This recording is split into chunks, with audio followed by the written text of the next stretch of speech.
And we're live with Wellness Women. Hi, everyone. It's Lennis from Praise Works and Wellness Woman 40 and Beyond e-magazine. Welcome to another wonderful episode of the Wellness Woman Show. I'm so glad you're here. What an interesting time we're living in. That's the best way I can describe it. It's interesting. There's a myriad of things going on, but I really want to focus on some of the myriad of things going on that are positive. A couple of weeks ago, I told you that I was going to talk about changing your mindset from one of negative to positive and how you can do that within 21 days. They say that, experts say that you can change your behavior, something that you want to change about yourself in 21 days if you have a plan and you practice that plan every single day. So my plan was to go on to Facebook Live every single day and talk about one thing that you can do to help you change your mindset to something more positive. And so, we started out doing that. And about a week into it, interestingly enough, my husband had a heart attack. So I took about a week off to help take care of him and to kind of recuperate. And someone said, wow, and it seems like whenever anybody tries to do something positive, something bad happens to them. And I thought to myself, okay, well, I will definitely talk about that today before I introduce our guest. Cancel, cancel, cancel. Get rid of those negative connotations in your mind. Take a look at your messaging and what you're saying and get rid of those words that you know aren't positive. Get rid of those thoughts that you know don't serve you well. They say what you think about and what you ponder on truly does come to pass. So if you keep saying, man, every time I do something positive, something negative is going to happen, guess what? Something negative will. But instead, I'd rather say, every time I do something positive, every time I do something that is uplifting and inspirational, someone else sees it or hears it and they pay it forward and encourage someone else. So that's what I hope this show will do for you today, because it's all about being positive and all about the great wisdom of Iris Pastor. I respect and admire Iris Pastor. She lives life with a zealousness and with zeal that's so important, especially as you begin that midlife journey that we know we're all on. You all know that I'll be 60 in June. I'm counting the days. I expect when I turn 60, all of a sudden I'll have this great wisdom. Negative. I will have this great wisdom. Just like Iris has. Iris has written over 700 columns during her career as a writer. And she's also one of the favorite columns to read. And I want to make sure I say it correctly, Iris, for Huffington Post. She was identified as one of the 25 bloggers that you definitely want to read. Is that right? Am I saying that right, Iris? It's must-read blogs. I'm one of the must-read blogs from 2015 for over 50. Okay. Exactly right. Okay, you're the must-read blog for Huffington Post for those who are over 50. I'm over 50, so I qualify for that. I read her blog every day. I look to see what she's posted. Sometimes I reread some of them because, first of all, she writes with a sense of humor, but she also writes with sincerity, compassion, and wisdom. And I asked her to come on today to share with us some of her wisdoms that I think are so important for us to know. Things we need to be thinking about, things we need to ponder on as we get on that journey to midlife, whether you're actually there or on your way through or in the middle of it like me. It's important to kind of think on some of these things. I wanted her to share with us maybe her top 10. She's got like 70 of them or something like that, but there's a bunch of them and they all make sense and they're all different. It's not one of those lists where you get to like number 50, you're like, wait a minute, I think I saw that in number 25. They just changed the words a little bit. No, every single one is value added and different. So what made you write that list for Huffington Post? Well, I'm a list maker anyway. So lists come very naturally to me, but I just wanted to back up for a minute because something you said really struck a chord in me. And what that was is how you viewed your husband having a heart attack. Obviously is a negative experience. And I'd like to kind of turn that around and say, without sounding very Pollyannish, it is an opportunity for growth. Because any experience that happens to you, not that it's not challenging or depressing or bad, but it can be an opportunity for growth. And the reason that I can speak from experience is that my husband had a health crisis a number of years ago. And for a year, I basically devoted myself to being his advocate and meeting every need that he had. And it gave me an opportunity to do things I never thought I had the stamina or the perseverance to do. And it also allowed me to go forward after he recovered without a lot of guilt and shame to hold me back that I didn't rise to the occasion. So it really turned a negative into a positive. You being the kind of person that you are, I'm sure you will do that also. I'm trying to. It's an interesting situation being a caretaker for someone that doesn't want to be taken care of. So, and he's doing a lot better. And, you're absolutely right. It was a warning. And I have been talking with him about what he needed to change. And of course, he didn't want to hear it from me. In fact, we would go into a grocery store and he would say, Lennis, before we get to the vegetable section, I don't need an infomercial. Because I'm a holistic health coach. So I'm always talking about why you should eat this, why you should do that. Because I really don't need infomercial. I just want to pick up some vegetables. Okay. So I love that. I don't need an infomercial. So I try to balance it, but I do know that it was a wake-up call for him. And he can tell you it's kind of a funny story in a way. I was away, I was taking care of my grandson, and he was at home alone, and there was no infomercial buzzing in his ear. So he had a taste for a hamburger. He went and got a hamburger. And then the next morning, early in the morning, when they're really fresh and gooey and probably taste super good, he went and got some donuts. By 9 o'clock, he was driving to emergency, back pains and all this stuff, So it was a warning and an opportunity for me to get some help in the messaging that I was trying to send him with my infomercials. That you got to make some changes. So now he's on that path, and you're right. Many things that happen to us in our lifetime that we might consider to be not positive or negative or something that might even cause us some pain. When you look back at it and take a look at where you are now, if you're in a good place, more than likely what happened back then probably helped get you to where you are now, whether you know it or not. I know that's very true when it comes to the death of my mother and other things that have happened in my life. Those are painful times, but they kind of fine-tuned me into the person I am today. Which ain't so bad. So. I can relate to that. Many years ago, my husband and I had some hard financial times, and this is when the children were already all in school, and I was like bitching about something, and he just said to me very bluntly, you could think about going to work. And it was like, oh, I never really thought about that before. Yeah, I guess I could. So, having no marketable skills, of course, to draw a steady paycheck, I had a kind of a tough time figuring out what to do. And I settled on sales, which for my personality, you would have thought was a good fit. Mm-hmm. But the problem was I'm a person who's engaged with people. I like people, but I don't establish relationships with an end in mind. I establish relationships and build friendships because I like people. Well, all of a sudden I'm in sales, and I had to do it with an end in mind. And any relationship that I fostered had that goal of sales in mind. And it was a very uncomfortable time for me. I was very successful, but it was very uncomfortable. However, looking back on that experience, it helped me become the person that I became because it empowered me and it gave me the confidence that, you know what, I can compete. I can learn new skills. I can be successful.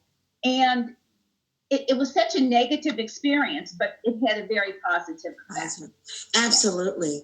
So when it comes to those experiences that you've had, how has that helped you put together this list of things that we should be thinking about as we go? Well, the list stems from my core belief. And my core belief came from being female and a daughter and a sister and a child and a wife and a mother and a friend. And the core belief basically is that you have to take care of yourself first. And that does not often come naturally to women. So this list completely was engendered by that core foundation that unless you give to yourself what you need, you can't give to others. And really that's the springboard of the list. You've got to preserve your own bloom. That's my mantra. That's my mission. And when people say to me, what does preserving your own bloom mean? I say it's very simple. It's using your talents and your resources to simply be the best you can be, not perfect. Because as women, when we set ourselves up to be perfect, we set ourselves up for failure. But to be the best we can be and to be comfortable with it. You know, it's interesting because you're right. Most women, almost all women, are always striving to be maybe a step above what they are. You know, they always think they're not quite good enough. And I've been reading a book for like 15 years. I mean, I carry it with me sometimes called I'm Not Good Enough. Have you And yeah, I finished it. I take it with me, and what I do is whenever I'm feeling kind of like, oh, I'm not good enough or whatever, I just open it to a page and read it to get inspiration. Yeah, because the whole book is just about the lies we tell ourselves as women. You know, I'm not pretty enough. I'm not smart enough. I'm not good enough. I'm not well versed enough. I'm not a good enough mother, good enough wife. You know, all the different roles we play in everyone's lives. We take that, we kind of turn it against ourselves and pick it apart in terms of figuring out what we're doing within those roles that isn't good enough. When you think about it, when you think about all the different roles that we play as women, there's a whole lot of stuff that we're beating up on ourselves about. This is a lot. And one of the things that she talks about is learning to fall in love with yourself as you are, you know, and learning to embrace those things that you value. And one of the things I do with my clients that when they go through my holistic stress reduction course, one of the things we talk about, of course, is gratitude and learning to operate in gratitude. And it's so interesting how difficult it is at first for some of my clients to write down 5 things that they're grateful for. I mean, they really search their hearts. I mean, really, you know, and it always had to do with somebody else. And I said, no, not about, you know, the car you got or something like that, but something that you're grateful for about yourself. Have you heard of the book Simple Abundance by Sarah? Yes. Smith? Yes. It was written years and years ago. And in that, she advocated every night before you go to bed, think of 3 things that you're grateful for. And I thought that was like the most ridiculous thing I'd ever heard. Self-explanatory, like what's that going to do? But I started doing it. And what I found is that not only did I find things to be grateful for that kind of elevated my gratitude meter, but I looked throughout the day for things to put on my list. So I was focusing on the positive and not the negative. And that I found to be very helpful. Now, but one thing that I think we need to take seriously is when we get into that mindset of I'm not good enough, I'm not smart enough, I'm not thin enough. I think what happens is also that's very damaging is that we start to hide behind that. So it is almost like an excuse not to try something new, not to take a new class, not to go on a diet or do, you know, it's almost an excuse for inaction. And that makes me uncomfortable because I think what we need to do is make that a springboard, not something that goes, whoa, done advance, and then go forward. Knowing that, yes, maybe we're not operating at optimal level, or maybe where the scale doesn't exactly say what we wanted to say, but we can sally forth anyway and be the best we can be and have new experiences. You know, it's interesting because a lot of times what's going on when we're afraid to do something because we feel we're not good enough, the fear is the underlying factor. And what I've learned from my own anxiety disorder that I used to have is that fear is crippling. It keeps you from getting to that other side. I call the other side of happy. You know, we get complacent sometimes and say, yeah, I'm happy, or yeah. But the other side of happy to me is joy, which is learning to be joyful even when your outer circumstances aren't that great. You're still learning to find a way to thrive and just enjoy life and to be present. But many times it's hard to get to that other side of happy because of the fear. You know, I'm afraid to do it differently. I'm afraid to do this. I'm afraid to do that because what if I fail?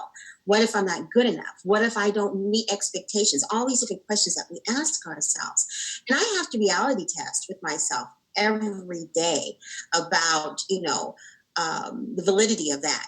And I've learned some things along the way to do for myself to keep myself from falling into that negative Nelly routine or beating up on myself. There's certain scripture that I read. There's music that I play. There's exercises that I do.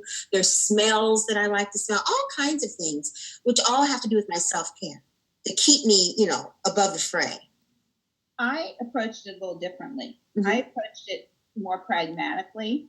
And I said, what are some things that I'm afraid of? Because many times, like we listen to politicians who are currently running for office, not to mention any names, who tend to say things and are not bothered or concerned with the consequences. So I think one of the ways to overcome fear is to understand the consequences of your actions. So if you're going to take a risk, you have to be prepared that that risk, because it's a risk, may not turn out the way that you want it. And if it doesn't turn out the way that you want it, how are you going to kind of integrate that into your being and still go on? So I think we need some risk toleration. In other words, if the worst thing happens, what am I going to do? And I've had plenty of experiences, which I will be glad to tell you one or two, where the worst thing happened.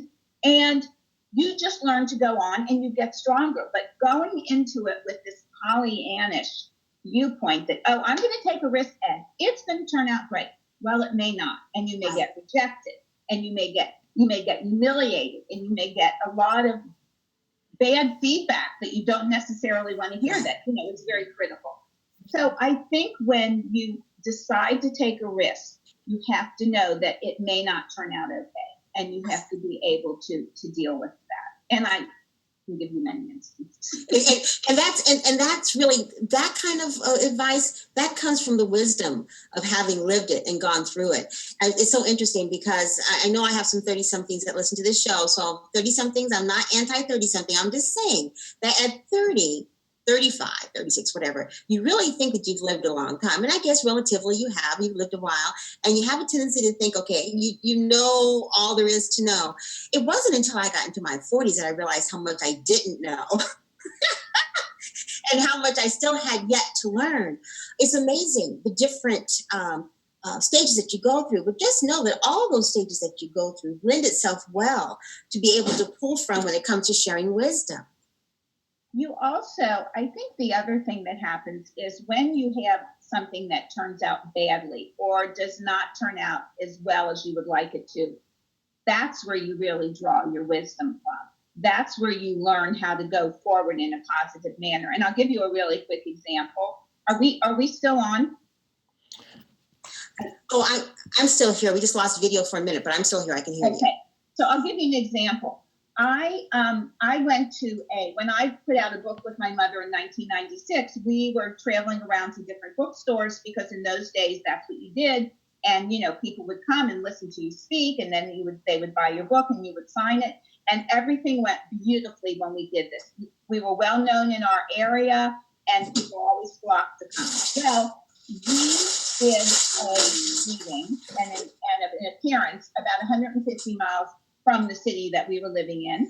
And I don't know, I just kind of assumed people would come and listen. And to make a long story short, I did a 30-minute reading from my book, and one person sat down to listen. It was the most humiliating thing I'd ever done. There's all these shoppers shopping in the bookstore, and kind of no one's paying any attention to me reading to one person where there's 30 chairs set up. And I want you to know the one person was my father, okay? And I smiled through my tears. I was so embarrassed. But you know what? It gave me such a powerful surge of confidence because I knew, okay, that's the worst that could happen. Nobody showed up but my dad, and it was okay. So I think we gain strength. I think we gain strength from things that go wrong, even then when things go right. And that is so true. When you talk to 30-something, I think what it is, when you get a little bit older, you have a whole recorded history of things that have gone wrong that you can draw on when you need to. That is so funny because I can think of so many things. And there was a time in your life when those kinds of things would happen and you wouldn't tell anyone else, don't want anybody else to know about it, embarrassed or whatever. But as you get older, after a while, you really don't care. You don't care. Really don't. And something else too that is really interesting because I have daughters who are now approaching their 30s. I have one that will be 32 and then one that's 29, 28. 24.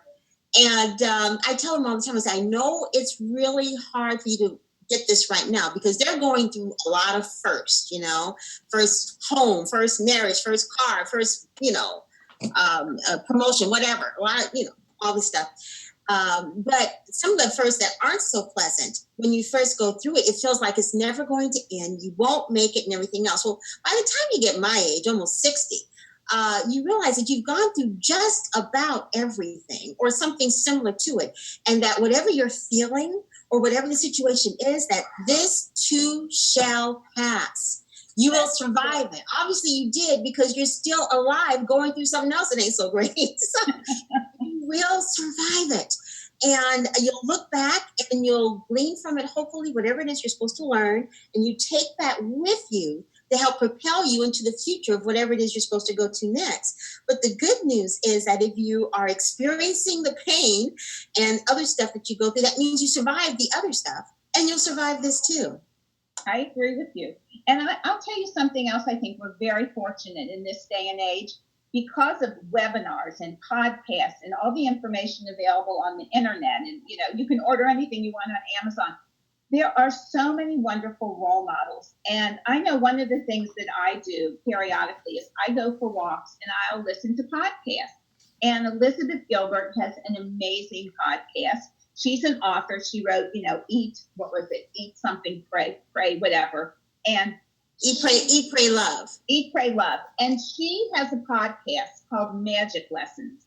And she brings on people that are experiencing creative blocks in their journey and talks about what they need to get past it. And another wonderful role model is Brene Brown, who does a TED Talk on empathy and shame and vulnerability. So, I think it's out there. People just don't have to hear it from, their moms, where they, I know with my kids, it's like, well, she said it, it doesn't mean anything. Or, like what you said with your husband, stop with the infomercial. I think there's plenty of wonderful role models out there that you can really learn from, not just historical figures, but people that are living here and now and making it happen. So I always encourage people, seek out somebody that really sings to you and correlates to where you are in life, and listen to their wisdom. Yes, because you know what? Life is meant to be shared. Things that we experience and the things that we learn during life, you grow so much more when you have the ability to share it with someone else. And also when you have the ability to listen to someone else's sharings, you're that much richer. We're here to share with each other. And if there was any wisdom that I would want to impart to my daughters, and of course I'm talking to them every day about stuff, but in particular, it's the importance of sharing and exchanging viewpoints and exchanging experiences, not because you necessarily want them to feel what it's like to be in your shoes, but you never know what it is that you might learn as a result of sharing an experience with someone else. It opens up a dialogue.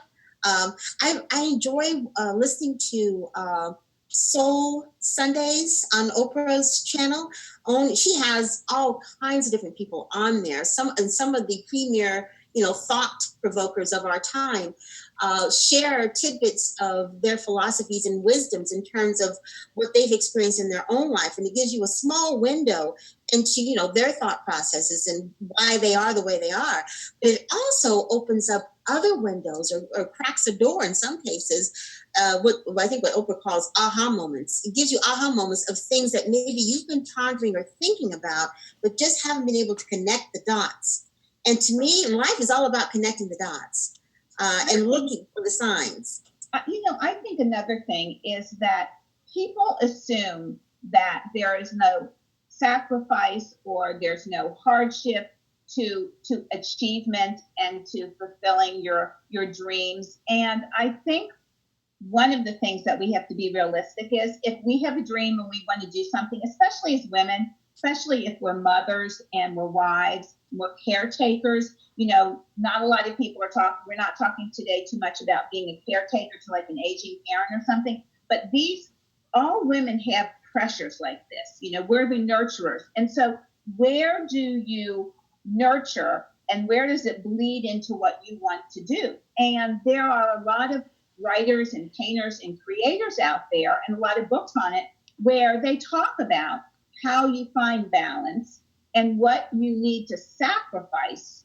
for that balance. And one of the things I've learned is your life is not going to be in balance. If you're trying to accomplish something creatively, or you're trying to excel at a skill or a hobby, or professionally at work, like your daughter, there are things that need to be sacrificed. You're probably not going to have a life in balance.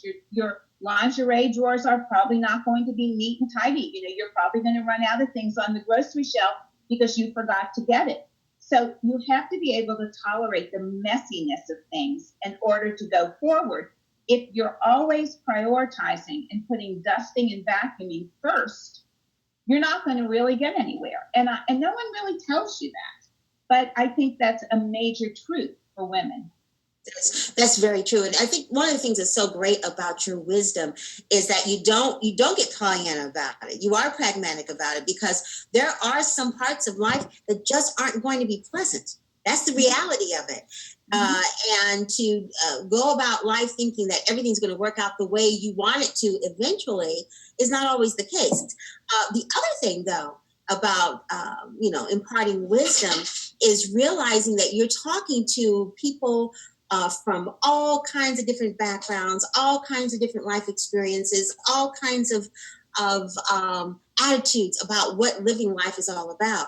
And so when you're giving this wisdom, the way that you deliver it and the things that you say is done with that in mind. And so it makes sense.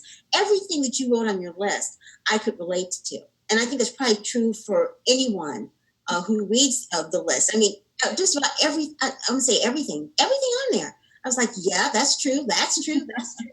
Because of your broad base. I think that in this day, in the millennium, realism has taken an interesting turn. They're thinking that reality shows are realism. And of course, we already know these reality shows are orchestrated realism. People aren't real anymore, not the way they used to be. And it's interesting because we're going through this whole thing of the politically correct debate. And people think that being politically correct is not being honest and not saying what you really mean. Whereas I'm saying that being politically correct is being honest, but saying it in a way where you're leaving people's self-esteem and dignity intact. I think it's easy to just blow people's guts out the water. That's easy to do that, to say whatever you think, whatever. But is it not maybe more profound? And really does show your level of intelligence and sensitivity to be able to communicate a unpleasant message in a way where there's not a body count when you finish. Yeah, I think people are immune to and desensitized to consequences. And I'll give you an example of something that really impacted me, and that was the whole story behind Rosa Parks. Rosa Parks is a icon, is a household name. Everybody knows Rosa Parks. But there's a story behind Rosa Parks. And the story was that she didn't just all of a sudden bloom on the bus one day and say, no, I'm not getting up for white people. She, in 1943, which was years before this incident in 1955, she actually tried to stand up to the same bus driver. And he said, the law's the law, and if you don't like it, get off the bus. And so she just quietly acquiesced to what he was saying and left the bus. So she didn't just all of a sudden, with no preparation, do this remarkable feat. The other thing that I think is worth noting about Rosa Parks, which people tend to forget, is that there was an after story. And the after story was, yes, as a result of her fearlessness, she became a household name. She became a symbol for Black pride. But she also was able to meet with politicians and the Pope and newspaper people and people she would have never had in contact with. But she had to leave her hometown because of death threats and continuing fears for her safety, and moved to Detroit. So, I think people just say, oh, Rosa Parks, she defied, the laws of segregation. And we're so attention deficit that we don't take the time to learn somebody's story. Mm-hmm. And I think we do a disservice to our children who say, well, I kicked the soccer ball and I didn't make a goal. Why not? Because it takes a lot of preparation. Right. There's always a backstory. There's always a backstory. I always tell this story to my kids. You're at a party And you have that famous step on my foot story. Someone steps on somebody's foot. They go all off and they're in a fight. And you're like, I don't understand why he got so upset. He just stepped on his foot. And I tell him, you know what? He got upset not because the person just stepped on his foot. It's the accumulation of occurrences that happened before that. And that was just the straw. And then they just went off. Okay. So many times when you see people breaking like that, there's more to the story than what you're looking at. Is there a scream in the back? That would be my grandson who woke up just now and crawled in here about 10 minutes ago, so I cut off the video. Let me bring him on in a minute. But you really do make a very good point, and I agree with you. And I think that one of the things that we have to do so that we can enjoy life is to learn how to deflect our frustrations and to deal with frustrations on a daily basis so that they don't overwhelm us and then like a tea kettle just go off and whistle. So I think those are skills that are very important. And if we're filling our own tank and we're doing things that are good for ourselves, I think we can tolerate frustration and getting our toes stepped on again and again and again a lot more easily. And I agree with that. I truly agree with that. I think that we have some unrealistic expectations in terms of how people should react to the things that we say and the things that we do. And many times we base our expectations on what it is that we would do, what it is that we would say. And that's when we get ourselves in trouble because, as you know, when you're sharing your wisdoms, you know you're talking to a large array of people and how they receive it may be totally different. And when you're aware of that, you kind of write a little differently also. I think it frees you up in terms of being able to write what you really feel and not write with the idea of expecting that you're going to control what people's responses are. We do live in a controlling environment, but it's really crazy because you can't control people. There's no way you can control people, but still and yet we try. Well, you can't write with the expectation that everyone is going to like what you do, but you can write from authenticity within you. So I'm writing what I'm feeling. And if you don't agree with it, that's okay. I'm very comfortable with that. But I'll tell you one thing I've learned.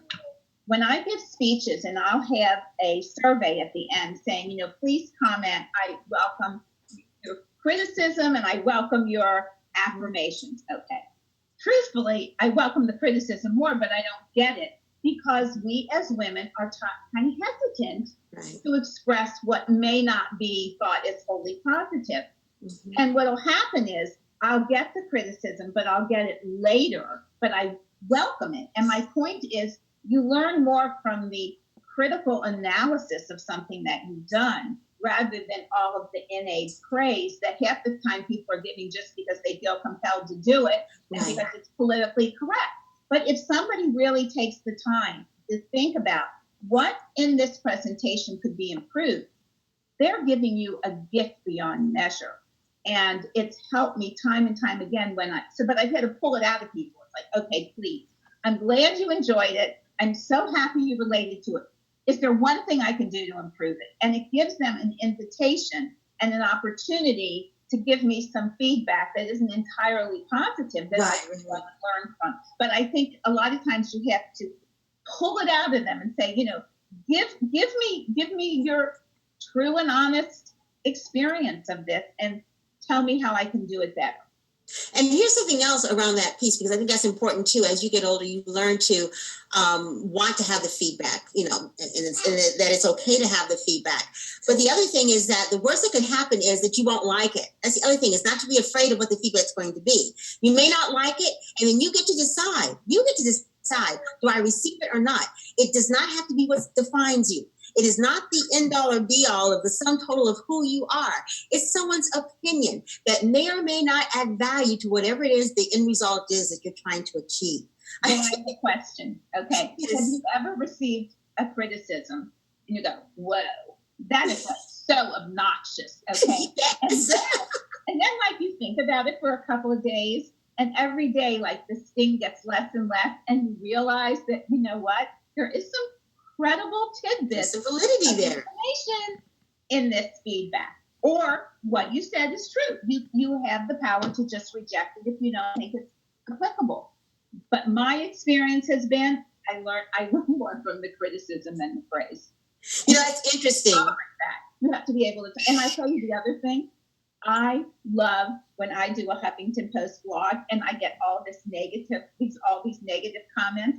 I think it's hysterical because it's gotten people engaged, and that's what you want. You want people engaged. They don't always have to agree with you. That's like boring. If people are always agreeing with you, you're not writing in a provocative way. You're not.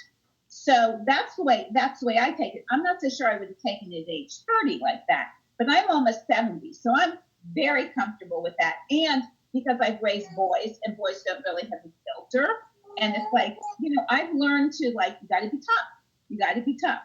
Almost 70. You look incredible. Thank you. Thank you. It's good genes. It's good genes and probably the computer.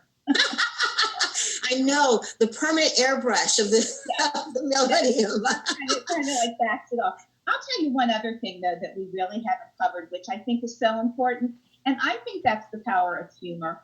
I think, take time out to read the cartoons, seriously, in the newspaper. Or, if you hear a funny quote, not even a profound quote, just a funny quote, pass it on. Just do something with it, because humor really takes our mind off our woes and our aggravations and kind of gets us out into the world. And I have a story. I don't know if we have time to relate it. It's a quick story about how humor really. Absolutely. Okay. So this is my story. My father was close to 90. This was about 4 years ago, and he was really going downhill. So I took a leave of absence from work, and I live in Florida, and I flew to Ohio, and I spent 2 months with my mom and my dad. And it was not a particularly uplifting time because, he went from the hospital to a place where he could get rehab, and then the rehab said he's got a failure to thrive, so we have to put him in hospice. Okay, wasn't fun. So one day I'm talking to one of my friends, and I would say I was bitching, and she said to me, you need a little humor in your life. Go to this website called damnautocorrect.com, okay? So I went to that website, and one night I was sitting alone in my mom's apartment on the couch, and I started going through different things that people had texted to people, and they were hysterical. And I'll just share one with you because it totally lightened my mood. And what it was a mother that texted her son, and she said, Tommy, I'm going to pick you up at soccer practice after I'm done masturbating. Now, I don't know what it auto-corrected from, okay? But even the funniest thing was his reaction to it, because the kid texts back, too much information, Mom. So it wasn't even like, he really, I guess, thought she was masturbating. It was so funny. And I said to myself, you know what? Humor helps. Laughter yes, it does. Helps. It absolutely does. Able to bring, in the Holocaust, there's Holocaust humor. There's gallows humor. Every generation has found ways of humor, and you have to embrace it and not like, oh, I'm too serious of a person to be, to find humor a source of solace. No, that's why I love reading what you write, because you write with a sense of humor. And I think we sometimes just take ourselves way too seriously, take life way too seriously. If we don't find a way to find some humor in our day-to-day existence, and it's pretty pitiful. And it makes you belly laugh. I love your expression. You started laughing from the belly. That's right. It's and that's good for you. Endorphins are very good for you. Yes. If you want to know one of the best anti-aging tips, I know they say it causes laughter lines, but the laughter lines are pretty lines. That's right. It's laughter. It's good for your health.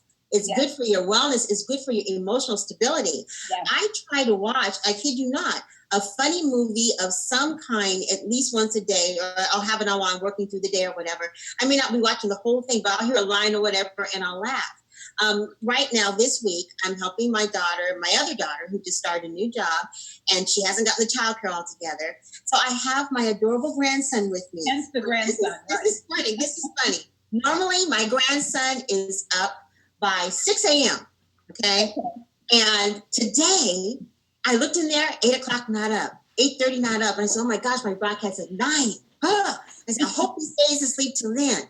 So all of a sudden, as we're talking, I heard this boom. And I'm like, what was that? I said, oh my goodness. I took myself off video, walked in there, and he was on the ground, slowly crawling. He had gotten down from his bed some kind of way. We had pillows all around it and everything. He gotten down and slowly crawling in. So I examined him for bruises, cuts, blood, nothing like that. Not ready to feed him yet. I was not in pain. So I looked at my cabinet real quick. I'm at my daughter's house and I saw a Cheez-It. So I said, here's the Cheez-It. You improvise. That's right. That's right. When you laugh, and it takes you down a couple of notches, and it makes you feel good. Absolutely. The edge of the anxiety is kind of softened. Humor's great tool. I also found when I'm speaking to a group, if you tell a joke and they are receptive, and of course that's a risk too, because you may not, it may not work. It forms like a group's solidarity and camaraderie, and it does that even though people in the room don't know each other. It gives you a really good feeling of being together, and so that's another offshoot of humor. Yes, absolutely. It's been wonderful talking with you, Iris, and sharing your tidbits of wits and wisdom. It's so important that we get a chance to hear from people who've been there, done that, and are still doing it. That's the thing that's so exciting about you. You are still engaged in doing things. I was just talking to my dad the other day. He's 85 years old. He's done the audio for his book that he's writing. And he sent me the audios the other day because I'm going to have them transcribed for him. And I was expecting maybe 3 or 4 audios. There's 22 audios that he sent. And each one is about 5 hours long. I'm like, Dad, he says, well, and he still writes. He will send me stuff on his text, talk about autocorrect text. Some of them are really interesting. He's on his iPad, he's on his text, he's on his iPhone. I mean, he is still living his life at 85. And I think that the main message that is in all your wisdoms is that you still want to live your life. You still want to stay engaged. You still want to do things. You don't still want to sit back and give up and not still learn. Continue to learn, continue to be engaged in life. And that's you're right. Such a shining example of that. And thank Absolutely. You so much. And please tell our listeners and our viewers where they can find you on Huffington Post and also your website. Well, you can Google Huffington Post, Iris Ruth Pastor, and all my blogs will come up. And my website is www.irisruthpastor.com. Pretty simple. irisruthpastor.com, and there you'll see excerpts of her blog, also her book, and all kinds of wonderful things. Sign up for her newsletter. Whenever your newsletter comes in, it's always such a it's Iris's newsletter. It's always very uplifting and funny and a little self-effacing, I think, because you really are fabulous. Oh, really I think you are too. This is just a love fest. Oh, thank you. Yes, we love each other. Thanks so much for having me. You're welcome, and thank you to all of our viewers. Sorry for the background voice back there, but it is live. My grandson is going through the cabinets right now. Oh my God. All I hear are papers crumbling and things dropping. I guess I'll investigate. Yeah. Thanks so much for joining us on the Wellness Woman Show. It's been great to have you, Iris, and we'll see you again next time. Okay. Bye-bye. Bye-bye. And Rachel, we can break for our commercial real quick before we go. We can't now, I'm afraid. We went over.